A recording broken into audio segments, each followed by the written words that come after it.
Okay, today we're going to talk about heat pump running in the heating mode with high head pressure. What I'm going to do is I hooked up my gauges, my manifold gauges, and as you can see, I am running a little over 500 pounds of head pressure. Seems a little high, but to know for sure I need to refer to the normal heating and cooling temperature chart on the control panel. This is typically found on the back side of the control panel, so when you open it up, it'll have a chart like this, and you will look over here to the size of unit you have. In this case, we have a 3-ton unit. So I'd come down to 3-ton column to the heating chart, and it's about, say, 50 degrees outside, and we should be running 245 pounds of head pressure and about 108 pounds of suction pressure.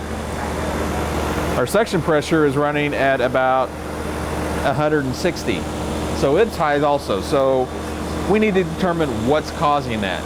And a lot of times that's caused by low airflow at the indoor unit. So we're going to move over to the indoor unit and see if we can determine what the problem may be. Okay, so we come inside, we're looking at the indoor unit. One of the things you always want to check is your return air temperature. A high return air temperature can cause the heat pump to run high head pressure as well.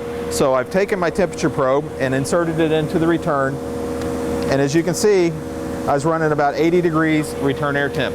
That is much too high for a heat pump. It should somewhere be around 70, 75 degrees. So that could be one problem causing the high excessive head pressure. Another problem you want to look at is your supply registers throughout the house. Make sure that the homeowner hasn't gone through and covered up any registers or closed any registers, that type of thing. As you can see, these are closed. So simply just make sure that they are opened up throughout the house. A lot of times homeowners say their son or daughter goes off to school. They think they're saving money by going into their bedroom and shutting off all the registers, when in fact they're actually damaging the equipment by restricting the airflow. So you want to look for stuff like that and just make sure that we have good airflow, proper airflow through the indoor unit in order for the heat pump to work reliably and efficiently.